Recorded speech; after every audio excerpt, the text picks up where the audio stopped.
Olá a todos, sejam bem-vindos ao programa Seu Direito em Pauta, onde você irá aprender um pouco mais sobre os seus direitos e sobre como administrar as suas finanças. Eu sou Elisiane Moreira, apresentadora, advogada e educadora financeira. E hoje eu recebo aqui em nosso estúdio Rafael Petrus Fazi, que é advogado com MBA em Business Intelligence, para conversarmos sobre inteligência artificial, limites éticos e jurídicos. Seja muito bem-vindo, doutor, um prazer tê-lo conosco.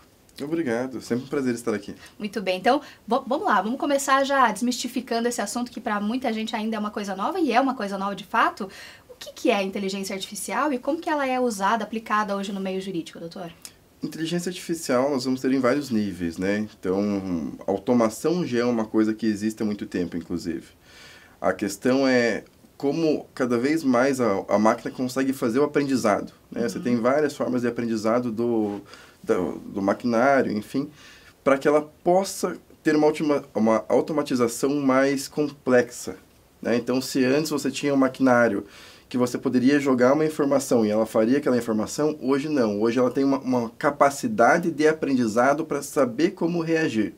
Então, seja por inputs que você faz no maquinário, então, com base naquilo, ele vai conseguindo gerar maiores tarefas, maiores informações, seja com base na prática mesmo. Então, por exemplo, um exemplo acho que muito fácil de compreender isso para qualquer pessoa é o xadrez. Né? Então, por exemplo, quando foi lançada a inteligência artificial, ela não venceu o campeão do xadrez no primeiro momento. Só que ela foi de tal forma aprendendo que hoje é impossível você ganhar da máquina. Então, justamente porque ela tem essa capacidade de aprendizado e ela tem uma capacidade de processamento muito maior do que qualquer ser humano, né? Infelizmente, nosso cérebro não consegue acompanhar essa capacidade de processamento do maquinário. Perfeito. E a aplicação no meio jurídico hoje, como que se dá principalmente, doutor? Hoje em dia, de várias formas. Então, eu posso ter, por exemplo, tanto uma ferramenta para auxiliar com uma elaboração de petição, né? Então, ela auxilia, seja com texto, com a redação, seja também com sugestões, né? Até porque você deve ter muito cuidado, ainda é algo muito incipiente, seja em questão do próprio judiciário. Então, também já vi casos de decisões que foram proferidas utilizando com base alguma coisa que tenha sido feita num chat GPT, por exemplo, ou similar. Seja com base em peticionamentos em massa. Então, hoje já existem programas também que estão programados para ler a informação e fazer um peticionamento. Então, existem várias formas de automação hoje dentro do mundo jurídico, que inclusive gera uma certa preocupação, né? Qual que é o limite de uso dessas ferramentas dentro do meio jurídico? Perfeito. E essa é a nossa próxima questão, inclusive, sobre esses limites éticos, esses desafios éticos em relação à utilização da inteligência artificial no meio jurídico. Quais seriam os principais hoje, doutor? Eu acredito que, primeiro de tudo, a ferramenta que você usa, porque pode existir um dado ou outro que é sensível naquilo que você está colocando, né? Então, embora os processos sejam públicos, nem tudo vai para o processo. Só que, de repente, você pode alimentar uma ferramenta que você não tem controle de para onde que vai aqueles dados, e, de repente, está alimentando com uma informação que seria sensível, um conteúdo que não deveria ser exposto. Sim, né? Claro. A questão do cuidado, seja dos advogados, seja dos magistrados, em relação ao uso da ferramenta de forma sem moderação. Porque, por exemplo, você pode simplesmente pedir para a ferramenta fazer, ela vai fazer uma peça, só que se você não confere, aquilo pode simplesmente servir de nada. Coisa ali. Exatamente. Sim. Então, você pode ter problemas, por exemplo, com plágio, porque a ferramenta pode buscar alguma informação na internet que existe um autor, alguma coisa não fazer a devida referência, então você teria um problema de plágio.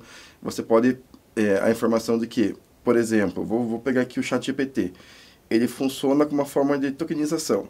Então, ele vai buscar dentro daquilo que você pede qual que é o resultado mais provável. Só que ele não sabe qual que é aquele resultado. Então, pensa, quando você consulta um advogado, o advogado sabe, né, espera-se que ele saiba o que ele está falando. Por quê? Porque ele estudou para aquilo. Então, ele vai com base no seu conhecimento prévio. A ferramenta, não. Ela vai com base no que você perguntou, buscar qual que é o resultado mais provável, que pode estar errado.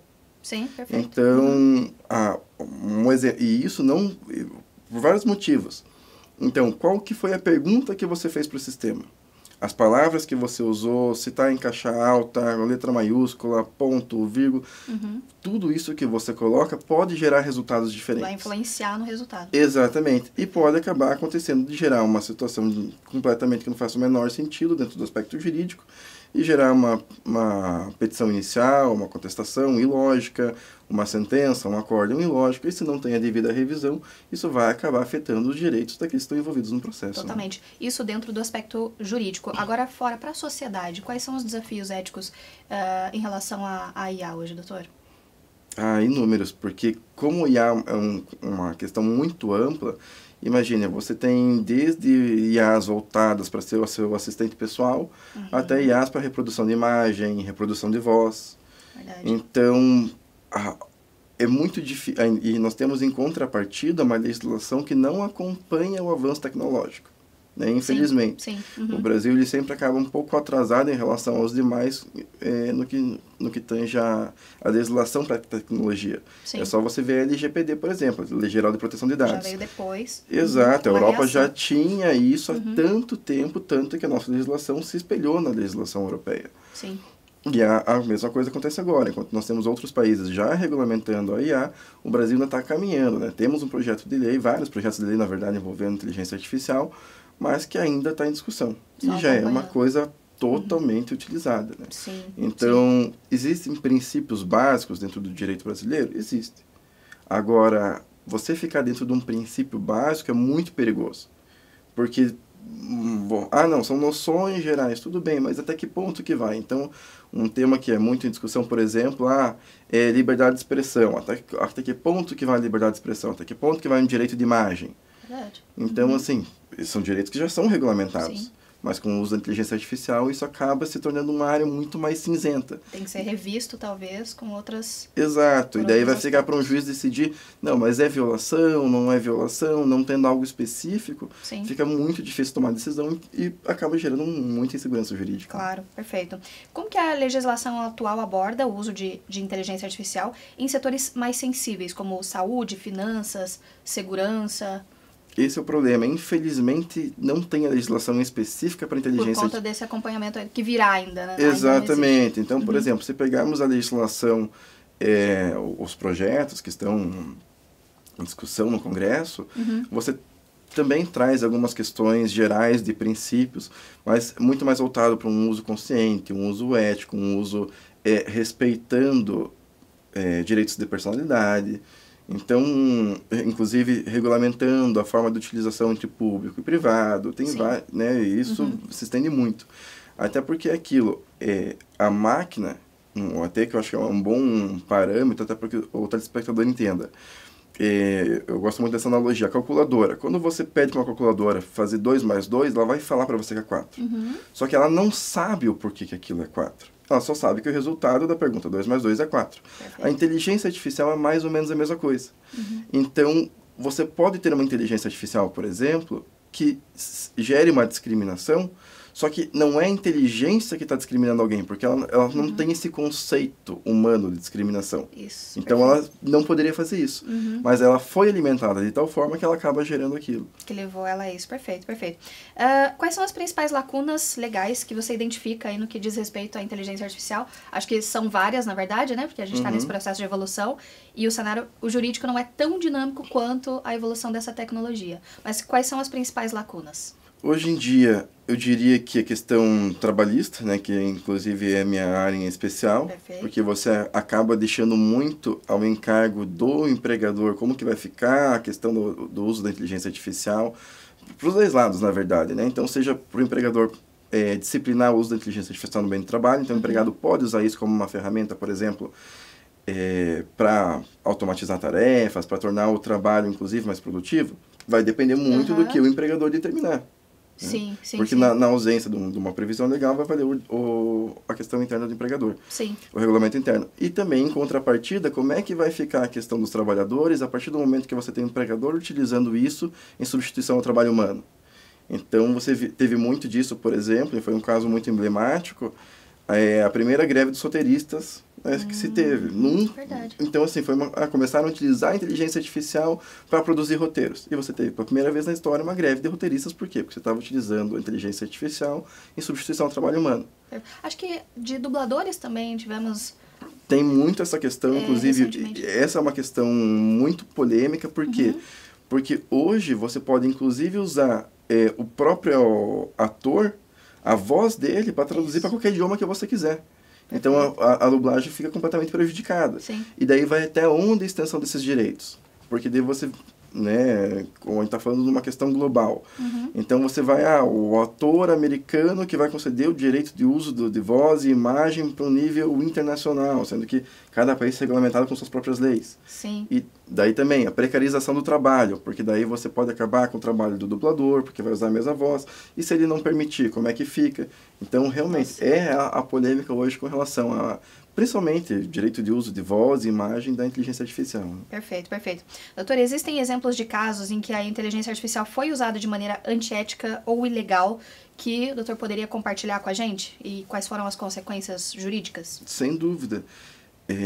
Acho que os principais casos relacionados à questão de um uso ilegal ou antiético, que se tem conhecimento pela própria mídia, são casos relativamente pesados, que é o uso da inteligência artificial, por exemplo, para efeitos de pornografia. Então, pessoas que pegam imagens de pessoas e transformam aquilo num conteúdo pornográfico. Então, muito grave. Exato. Então, assim, você já teve isso com pessoas famosas. Agora, imagina que isso pode se estender, por exemplo, até mesmo para crianças, adolescentes. Então, olha o tamanho do problema que você pode ter por conta da inteligência artificial. E isso vale para tudo, na verdade. Tudo que envolve tecnologia, você pode ter um uso para o bem ou para o mal. Sim. Né? Então, você tem...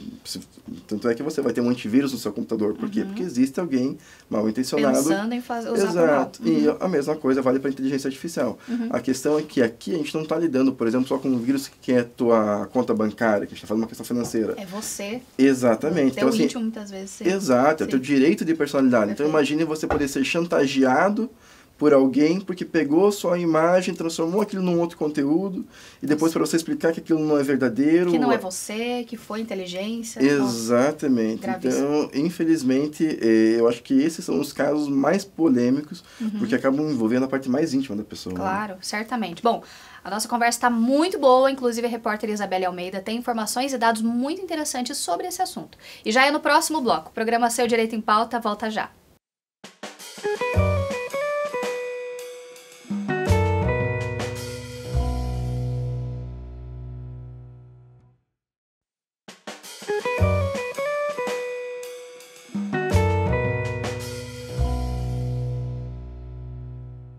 Olá a todos, sejam bem-vindos novamente ao programa Seu Direito em Pauta. A conversa de hoje é com Rafael Petrus Fazi, que é advogado com MBA em Business Intelligence, para conversarmos sobre inteligência artificial, limites éticos e jurídicos. Por isso, agora eu converso com a nossa repórter Isabelle Almeida, que tem informações extremamente importantes sobre esse cenário atual, essa evolução da inteligência artificial e o meio jurídico. Isabelle, é com você.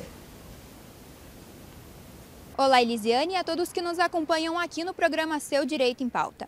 O PL 2338 de 2023, que dispõe sobre o uso da inteligência artificial no Brasil, fixa regras gerais e de desenvolvimento para a implementação e uso responsável de sistemas de inteligência artificial no Brasil.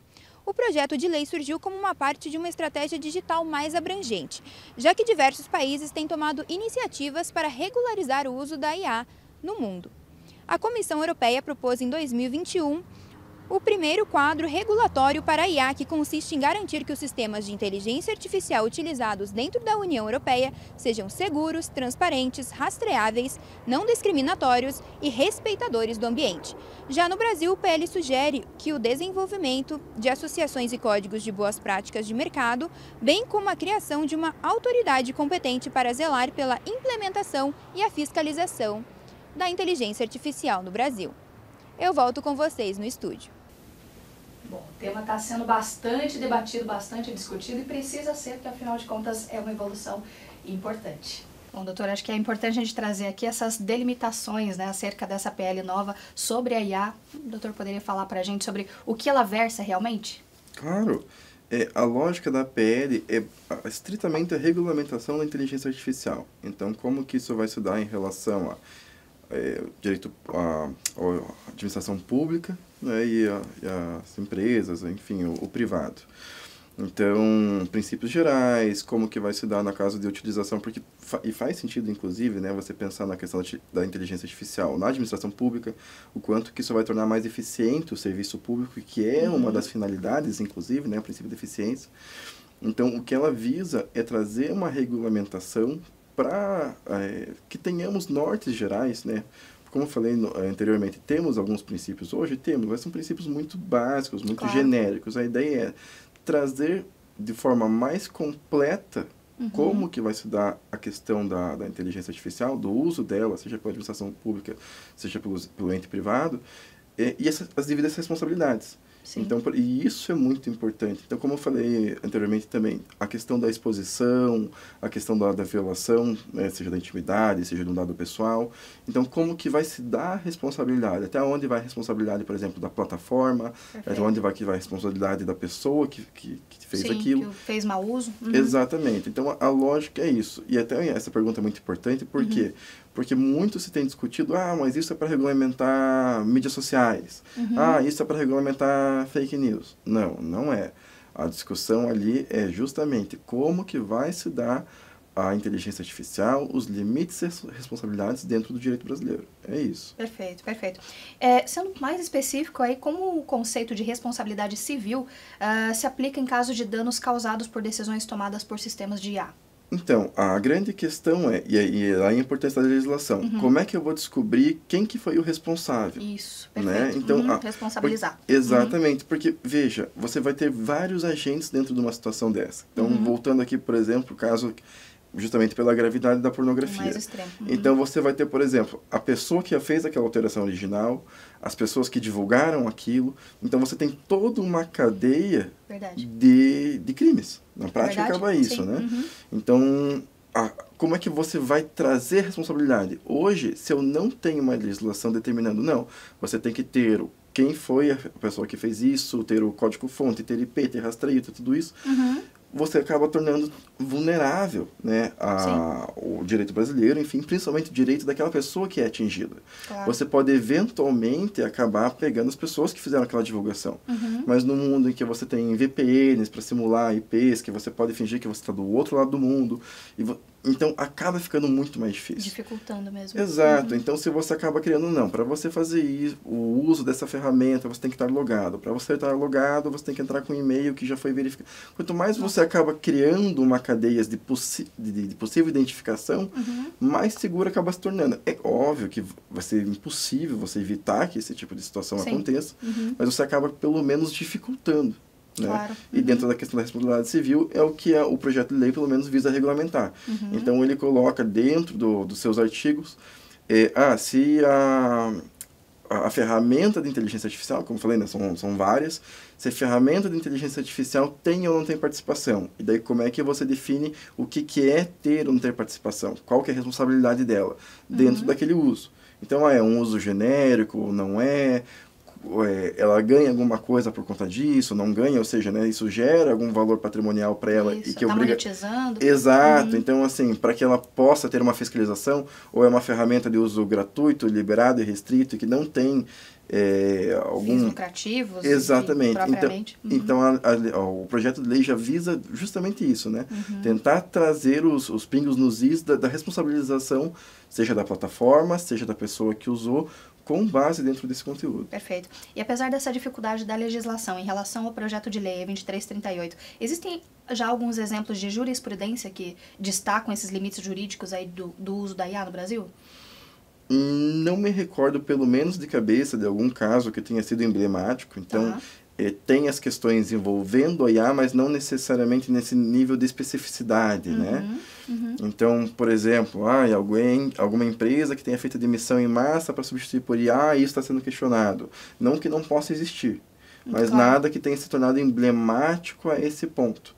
Então, do mesmo jeito que, por exemplo, nós temos hoje discussões no judiciário a respeito de fake news, ou a questão da própria interferência das redes sociais ainda que não sem legislação específica, temos questionamentos, mas a lógica da IA é basicamente no mesmo sentido. Nada realmente emblemático a ponto de você poder citar um precedente, alguma coisa que sirva pelo menos de um norte, né? Então, nesse momento eleitoral, talvez até a gente tenha as primeiras discussões nesse sentido, de uso de IA até em redes sociais e tudo mais. Muito possivelmente. Para influenciar esse cenário, né? Muito possivelmente. Até porque nas últimas eleições teve toda uma discussão de fake news, exatamente. Então teve uma atuação forte do judiciário em relação a fake news, não é fake news. E aqui provavelmente é a mesma coisa, porque com inteligência artificial você tem 1 milhão de infinidades, né? Claro. Então desde um chatbot que você vai usar para eventualmente fingir que é uma pessoa e simular exatamente uma situação. E acabar trazendo isso, simular uma notícia falsa pela inteligência artificial é muito mais fácil. Claro. Sim, você criar dentro de redes sociais, por exemplo, perfis falsos, né, que daí também são bots para estimular alguma coisa. E isso, inclusive, uma discussão ali, exato, opiniões e tudo mais que nem existem, né? Mas cria essas situações. Exato. E isso, claro, inclusive, não seria novidade. Já tem notícias dentro do nível internacional eu não me lembro quais são os países agora, mas eu lembro de ter visto essa notícia, justamente de perfis falsos em redes sociais que, utilizando-se da inteligência artificial para que eles fizessem autopostagens. Manipulando ali a opinião pública. Então, o que eles faziam? Você tem que dar um ar de veracidade. Claro. Então, você utilizava a inteligência artificial para, esse perfil, a cada certo tempo, vai fazer uma postagem, vai postar um poema, uma música, vai fazer um comentário sobre alguma coisa para, se você abrir, não ficar tão evidente que era um robô. Que só fala daquilo. Exato. Caramba, então, assim, simulava realmente uma pessoa, e ele era programado para isso. E daí, na hora que ele começa a fazer uma crítica, começa a fazer uma reclamação, dá um ar de veracidade, totalmente, porque não é um robô falando, é uma pessoa falando. E daí isso pode ser usado claramente para a questão da opinião pública. Caramba. Doutor, como que os advogados podem se preparar para lidar com esses desafios legais aí apresentados pela IA? Então, pensando, eu acho que a área que mais acaba sendo atingida aqui, sem dúvida, dentro de um direito civil, dentro de um direito penal, por exemplo, que é como é que você vai fazer a prova de que aquilo é ou não é verdade. A responsabilização mesmo, né? Exato. Então, por exemplo, eu penso muito dentro da questão e sinceramente eu não tenho resposta para isso, não sei como que vai ser, mas pensa, por exemplo, um vídeo que é anexado num processo utilizando como prova. E esse vídeo, por exemplo, pode ter sido manipulado. Imagina o grau de especificidade que você vai ter que ter, inclusive vão surgir novas áreas de especialidades, de peritos, inclusive, para tentar, e vai ficar cada vez mais difícil, para tentar identificar, será que esse vídeo é legítimo? Porque, querendo ou não, né, qualquer pessoa que atua no mundo jurídico sabe a importância que um vídeo, uma foto tem para um processo judicial. Né? É uma prova que pode ser pela procedência ou improcedência da ação. E hoje em dia, a partir do momento que você pode ter feito uma gravação da voz da pessoa, e assim, veja o nível que isso se torna, porque a gravação é legítima. Então, se fosse só a gravação, tudo bem. Só que hoje, com aquela gravação, você consegue gerar num sistema de IA a voz da pessoa para falar o que você quiser. Qualquer coisa. Então, assim, óbvio que vai depender da quantidade de informações que ela vai ser alimentada para que ela possa gerar. Mas se você tem uma gravação da voz da pessoa por um certo período de tempo, às vezes já é o suficiente para você poder gerar uma gravação falsa, gerar um vídeo falso e acaba gerando enfim, todo esse prejuízo que, sem dúvida, imagino que dentro do contexto jurídico, vai acabar indo para uma questão pericial, não tem como. É inevitável, com certeza. Teremos mais profissionais de tecnologia como peritos jurídicos aí. Sem dúvida, sem dúvida. E assim, tecnologia, provavelmente questão de mídia, porque você vai ter toda uma questão de ter que... que é uma questão muito completa, né? Totalmente. Então, eu acho inclusive vai acabar evoluindo para um setor pericial, porque a gente está acostumado, por exemplo, com perícias de um único especialista só. Então, você vai ter uma perícia médica, uma perícia que vai um engenheiro. Eu acredito que a tendência vai ser envolver uma multiespecialidade de peritos. Porque justamente o tema acaba se tornando muito mais amplo. Sim, né? verdade, verdade. E como que essa regulamentação pode equilibrar a inovação tecnológica com a proteção dos direitos humanos nesse contexto de IA? Então, assim, a gente sabe que veio para ajudar e é uma evolução e é um caminho sem volta, né? Sim. E ao mesmo tempo fica difícil de controlar. Então, esse risco de perder o controle sobre a IA, ele é eminente. Como que a gente faz para equilibrar? Como que essa regulamentação pode equilibrar esse cenário atual e o próximo cenário também? Sem dúvida, com a legislação efetiva. Não tem muito como fugir disso. Verdade. Até porque eu, enquanto cidadão, né, preciso dessa regulamentação para saber até que ponto, até onde vão os limites da inteligência artificial, até onde que eu posso usar e abusar, por assim dizer, da inteligência artificial, né, e também para que você tenha o Estado brasileiro, no caso, como restringir o uso da inteligência artificial dentro do Estado brasileiro. Perfeito. Então, até porque isso, ainda mais num contexto de globalização, é muito complicado, porque eu posso, por exemplo, acessar uma plataforma de IA que está situada num país estrangeiro, que não precisa ser um .com.br, por exemplo, e fazer uso disso. Então, é justamente essa preocupação que o Estado brasileiro tem que ter com quais são as ferramentas que vão estar aqui, as ferramentas que vão atuar aqui, quais são os requisitos que elas precisam ter. Então, precisa ter alcance dela. Exato. E assim, eu tenho que ter uma administração no país, eu tenho que ter uma autoridade dela aqui para que eu possa, eventualmente, se precisar, o judiciário acionar ela. Isso. E por aí vai, né? Então, é justamente esse controle. Muito se critica, por exemplo, em relação aos Estados Unidos, China, mas é um bom exemplo disso. Então, por exemplo, nós temos discussão hoje dos Estados Unidos querendo barrar o TikTok por questão de eu não consigo controlar essa plataforma. Você tem, por exemplo, a China também controlando outras redes sociais, por quê? Porque eu não consigo controlar essa plataforma. Então, a partir vira uma terra sem lei. Isso. Então, assim, cada um dita a sua regra e... Exato. E eu acredito que as mídias sociais são um bom exemplo para analogia da inteligência artificial. É uma boa prévia, é verdade. Exato. Então, assim, vamos dizer que você tem uma ferramenta que está causando... Porque, como eu falo, a inteligência artificial ela é muito ampla. Então, você vai ter desde do programa que transcreve um áudio até aquele que gera a imagem e voz. Então, realmente é uma coisa muito complexa. Perfeito. E daí, se você não tem uma regulamentação de até que ponto que essas empresas têm que ter um representante no Brasil para que elas possam ser responsabilizadas, acaba virando realmente uma terra sem lei, né? Uau. Doutor, muito obrigada pela presença. Eu gostaria de agradecer. A conversa foi incrível. A gente poderia ficar horas e horas aqui falando, porque realmente tem muita coisa para se debater ainda. Muito obrigada. Imagina, eu que agradeço. Bom, obrigada então ao Dr. Rafael por conversar com a gente sobre esse assunto tão importante. Bom, eu quero agradecer também aos nossos apoiadores, CF Home Design, com esse mobiliário incrível que deixa o nosso cenário ainda mais bonito, e a Quadro Shop, por esses quadros belíssimos que enfeitam e deixam o cenário ainda mais agradável. A mais completa loja de quadros de Curitiba. E agora um recado para você que é empresário. Sabia que a sua marca pode aparecer aqui no programa Seu Direito em Pauta? A sua empresa e o seu negócio podem estar conosco através de parcerias, apoio e cotas de patrocínios. Como fazer isso? Só entrar em contato através dos endereços que aparecem no vídeo agora. Gostou desse programa? Então nos siga nas redes sociais, no Instagram Seu Direito em Pauta, como aparece na tela para você, e também nosso canal do YouTube, onde você pode conferir esse e outros programas. Seu Direito em Pauta, porque a informação é sua maior aliada. Nós nos vemos na semana que vem. Até lá!